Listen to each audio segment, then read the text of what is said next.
Welcome friends, শতবিষয় education YouTube চ্যানেলে আপনাদের পুনরায় স্বাগত। আজ আমরা টার্গেট পিএসসি ক্লার্কশিপ 2023 নিয়ে একটি স্ট্র্যাটেজি ভিডিও আলোচনা করব, যেখানে আমরা আলোচনা করব এক্সাম প্যাটার্ন, অর্থাৎ পার্ট 1 যে পরীক্ষাটা হতে চলেছে 16 এবং 17 নভেম্বর, তার এক্সাম প্যাটার্ন, এক্সাম সিলেবাস এবং মার্কস ডিস্ট্রিবিউশন। এক্সাম সিলেবাস বলতে আমরা যে তিনটে মোট এখানে সেক্টর রয়েছে, অর্থাৎ জিকে, ম্যাথ এবং ইংলিশ, সেখানে কোন কোন জায়গাগুলো পড়তে হবে আপনাকে এই বিষয়টা, এবং আমরা আলোচনা করব এই কদিনে আপনি কিভাবে প্র্যাকটিস করবেন। কারণ আমরা জানি খুব শীঘ্রই আমরা কয়েকদিন আগেই পিএসসি মিসেলেনিয়াস 2023 যে পিলি সেটা হয়ে গেছে। ফলে যারা কাট অফ ক্লিয়ার করবেন ভাবছেন বা কাট অফের খুব কাছাকাছি নাম্বার আছে, তারা অবশ্যই ডেসক্রিপটিভ রাইটিং প্র্যাকটিসের সাথে সাথে অবশ্যই এমসিকিউ হিসাবে পিএসসি ক্লার্কশিপের পরীক্ষার জন্য তৈরি হন।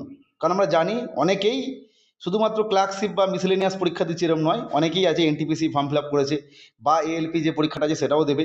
যাই হোক, এমসিকিউ হিসাবে আপনি কি কি পড়বেন সেটা আজকে ক্লার্কশিপের জন্য দেখব। কারণ আমরা দেখব লাস্ট 45 ডেজ স্ট্র্যাটেজি। অ্যাকচুয়ালি আমরা জানি যে বর্তমান দিন থেকে হিসাব করলে প্রায় 55 থেকে 57 দিন মতো বর্তমান সময় থেকে বাকি আছে। কিন্তু আমরা এটাও জানি খুব শীঘ্রই আমাদের মধ্যে যেটা শুরু হবে সেটা হচ্ছে দুর্গাপূজা, এবং তারপরে কালী পূজা এবং ভাইফোঁটা। এটা বাঙালির একটা বড় উৎসব। সেক্ষেত্রে আমরা জানি সেই দিনগুলোর জন্য হয়তো আমাদের এই পড়ার সময় থেকে 12-13 দিন কম হবে। সেই জন্য আমি বুঝতে পেরেছি যে মোট 45 দিন আপনি কিন্তু পড়ার জন্য একটা সলিড সময় পাবেন। সেই কদিন আপনাকে কিন্তু ক্লার্কশিপের জন্য সুন্দরভাবে পড়াশোনা করতে হবে। এরপর আমরা দেখব পুরো প্যাটার্ন, সিলেবাস এবং মার্কস ডিস্ট্রিবিউশনটা।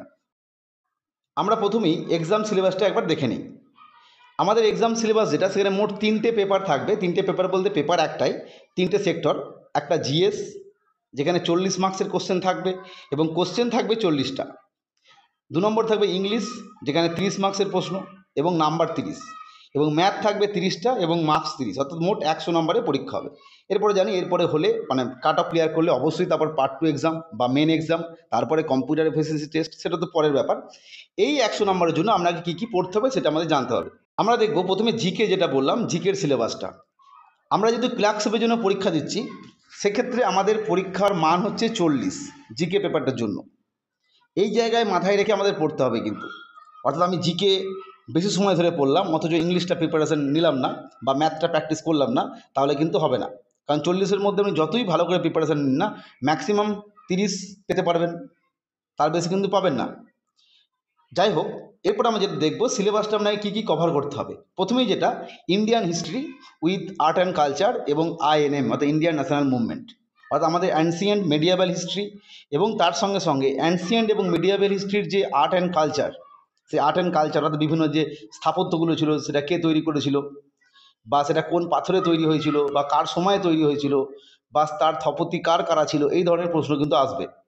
আর ইন্ডিয়ান ন্যাশনাল মুভমেন্ট থেকেও কিন্তু পড়তে হবে একদম 1947 সাল পর্যন্ত। সেখানে অবশ্যই বিভিন্ন চরমপন্থী নেতা, নরমপন্থী নেতা, তাদের যে বিভিন্ন পত্রপত্রিকা, এছাড়া বিভিন্ন গান্ধীজি বা সুভাষচন্দ্র বসুর ভূমিকা, এই সমস্ত বিষয়গুলো। এবার Indian history, art and culture, INM. এরপরে যেটাকে আপনাকে 2 নম্বর জোর দিতে হবে সেটা হচ্ছে Indian geography with special reference to West Bengal, অর্থাৎ ওয়েস্ট বেঙ্গলের রেসপেক্টে পড়তে হবে। এছাড়া ভারতের ভূগোলটা পড়তে হবে। মেন জোর দিতে হবে কিন্তু আপনাকে এই দুটো পেপারে, ইন্ডিয়ান হিস্ট্রি এবং ইন্ডিয়ান জিওগ্রাফি। 3, 4, 5 এই জায়গাগুলো কিন্তু খুব একটা পড়ার দরকার নেই, প্রশ্ন কম আসবে। পলিটি ইকোনমি খুব কম প্রশ্ন আসবে, হয়তো দুটো মিলিয়ে হয়তো 2 বা 3টে প্রশ্ন আসতে পারে।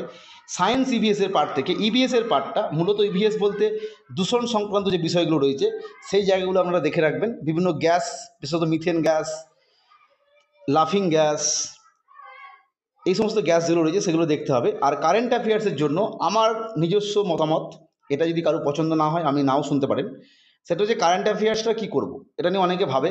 অনেকে কারেন্ট অ্যাফেয়ার্সের জন্য প্রচুর পড়াশোনা করে, যারা পড়াশোনা করেন বা কোনো স্যার বা ম্যাডামের পরামর্শ নিয়ে বা তাদের কাছ থেকে পড়াশোনা করেন, তাদের জন্য আমার কোনো বার্তা নেই। কিন্তু যারা ভাবছেন কারেন্ট অ্যাফেয়ার্সটা এই সময়ে কী করবো, তাদের জন্য আমার একটা বার্তা। আমরা আলাদা একটা ভিডিও বানিয়েছিলাম, সেখানে বলেছিলাম কারেন্ট অ্যাফেয়ার্সের জন্য কী কী পড়বেন। আপনি একটা সহজ বিষয় ভাবুন, 40টা নম্বর আছে আপনার জিকের জন্য, সেখানে কারেন্ট অ্যাফেয়ার্স যদি খুব বেশিও আসে 3টে আসবে, এর বেশি কিন্তু আসবে না, আপনি আশা করতেই পারেন। এই 4টে যে শিফট পরীক্ষা হবে সেখানে দেখবেন এই 3টেই প্রশ্ন আসবে, বা খুব জোর 4টে আসতে পারে। তাহলে আপনাকে সেই একদম দীর্ঘ 1 বছর আগেকার কারেন্ট অ্যাফেয়ার্স নিয়ে এসে সেটা নিয়মিত লিখে এই মুহূর্তে কিন্তু কোনোভাবেই পড়লে আপনি মনে রাখতে পারবেন না। যারা আগে পড়েছেন তারা পড়তেই পারেন, তাদেরকে আমি পড়তে বারণ করছি না।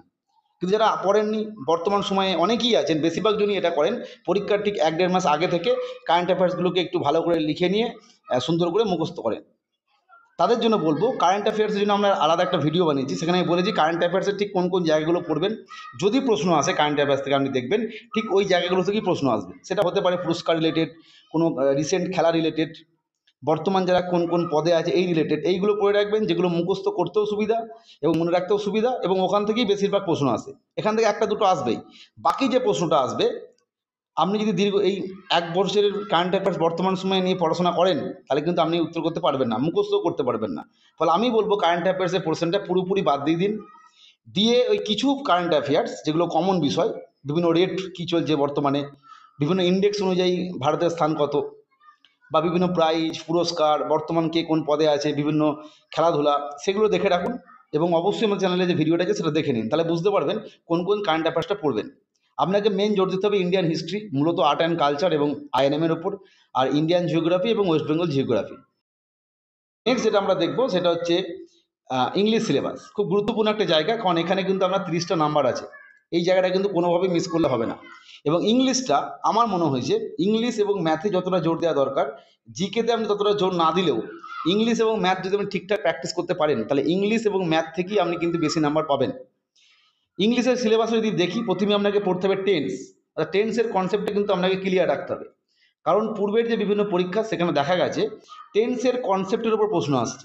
অর্থাৎ দেখা যাচ্ছে এখন একটি সেন্টেন্স দেওয়া হয়েছে ফিল ইন দ্য ব্ল্যাঙ্কস হিসাবে, সেখানে পাস্ট টেন্স এবং প্রেজেন্ট পারফেক্ট টেন্সের মধ্যে একটা কন্ট্রোভার্সি তৈরি করে দিয়েছে। অর্থাৎ আপনি বুঝতে পারছেন না সেখানে গিয়ে এখানে পাস্ট টেন্সের উত্তরটা হবে না প্রেজেন্ট পারফেক্ট টেন্সের হবে, সেই জায়গাগুলো থেকে কিন্তু প্রশ্ন আসছে।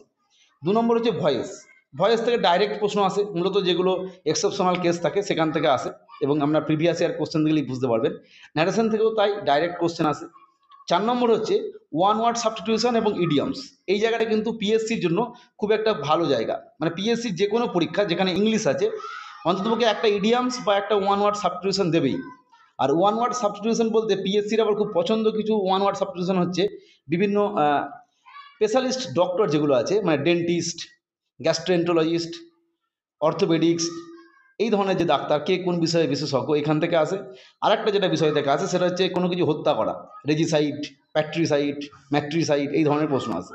নেক্সট যেটা দেখবো সেটা হচ্ছে আর্টিকেল অ্যান্ড প্রিপোজিশন। এই জায়গাটা খুব important, fill in the blanks হিসাবে বহুবার পরীক্ষায় এসছে, এবং এটা এখান থেকে একটা আসবে, এই জায়গাটা আপনাকে ভালো করে পড়তে হবে। 6 নম্বর যে ফেজাল ভার্বস, এখান থেকেও একটা প্রশ্ন পাবেন। 7 নম্বর যে পার্টস অফ পিচ।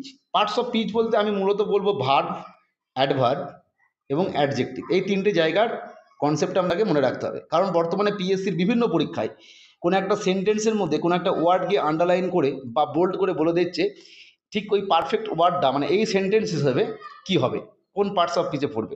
আপনি দেখে হয়তো ভাবছেন নাউন, কিন্তু ওটা দেখা যাচ্ছে সেই সময় ওখানে অ্যাডভার্ব হিসেবে কাজ করছে, এরকম বিষয় কিন্তু থাকতে পারে। ফলে আপনাকে পার্টস অফ পিচের ধারণাটা মূলত ভার্ব, অ্যাডভার্ব এবং অ্যাডজেক্টিভটা বুঝতে হবে। 8 এবং 9 আমি শেষে লিখেছি মানে গুরুত্ব কম, আপনাদের কাছে গুরুত্ব বেশি থাকতেই পারে, কিন্তু আমার ধারণা অনুযায়ী কারেক্ট স্পেলিং, কিছু কমন কারেক্ট স্পেলিং থাকে, আর কিছু অ্যান্টোনিম সিনোনিমস এগুলো কমন থাকে। কিন্তু এগুলো আপনি বহু মুখস্থ করুন, বহু বই পড়ুন, আপনি কিন্তু পরীক্ষার হলে গিয়ে উত্তর করতে পারবেন না, মানে এটা আমার ধারণা অনুযায়ী বলছি। যদি আপনি দীর্ঘদিন ধরে এগুলো প্র্যাকটিস করে থাকেন আলাদা ব্যাপার। ফলে এগুলো কীভাবে পড়বেন, আমার মত অনুযায়ী এগুলোর জন্য বিশেষ কিছু করার দরকার নেই। ওই আপনি যে ইডিয়মস পাচ্ছেন, আপনি যে ওয়ান ওয়ার্ড সাবস্টিটিউশন পাচ্ছেন, বা আপনি ফিল ইন দ্য ব্ল্যাঙ্কস করার সময় বিভিন্ন ওয়ার্ড পাচ্ছেন, দেখবেন পিএসসিতে এরকম প্রশ্ন দেয়, অ্যাপ্রোপ্রিয়েট আপনাকে ওয়ার্ড চয়েস করতে হবে। সেখানে কিন্তু কোনোভাবেই ওই আর্টিকেল প্রিপোজিশনের ব্যাপার নেই, আপনাকে ওই ওয়ার্ডগুলো দেখে বুঝতে হবে কোনটা ঠিক জায়গায় বসবে। সেই ধরনের ওয়ার্ড যেগুলো আছে প্রিভিয়াস ইয়ারে এসেছিল মূলত ডব্লিউবিসিএস প্রিলি ক্লার্কশিপে, সেই ওয়ার্ডগুলো একটু দেখে রাখুন, তাহলেই এই কারেক্ট স্পেলিং আর অ্যান্টোনিম সিনোনিম হয়ে যাবে।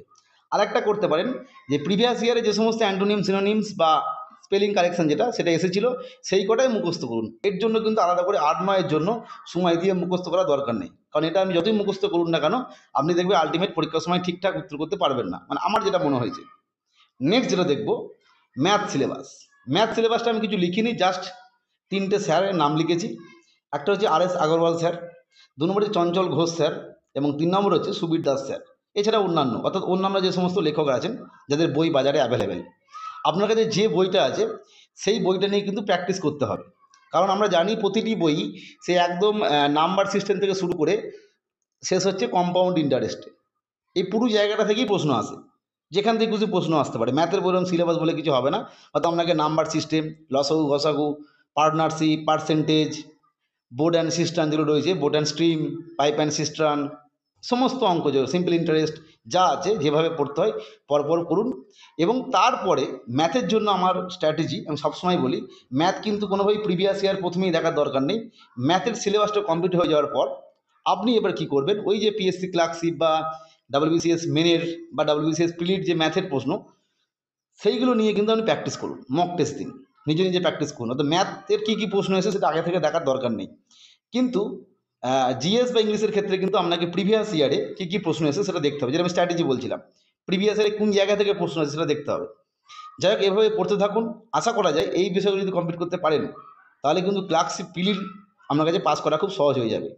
আর একটা বিষয় ইনফরমেশন দিয়ে রাখি, আমরা আমাদের চ্যানেলেই সম্পূর্ণ ফ্রিতে, অর্থাৎ আমরা নিজেদের মতো করে বিভিন্ন সময়ে বিভিন্ন যে সাবজেক্ট ওয়াইজ ভিডিও, যে একটু আগে বললাম ইকোনমি বা পলিটির ক্ষেত্রে কিছু কিছু টার্ম আছে যেগুলো ছাত্রদের বুঝতে অসুবিধা হয়, সেটা নিয়ে আমরা আলোচনা করছি এবং আপলোড করে রেখেছি। সায়েন্সের কিছু কিছু জায়গা, ভিটামিন থেকে বহুবার প্রশ্ন আসে, সেই ভিটামিন নিয়ে আমরা আলোচনা করেছি। সেই বিষয়গুলো আপনারা অবশ্যই দেখে নেবেন এবং প্র্যাকটিস সেট আমাদের চ্যানেলে চালু হয়ে গেছে, অবশ্যই সেগুলো দেখে নেবেন। যাই হোক, আজকে ভিডিও পর্যন্তই।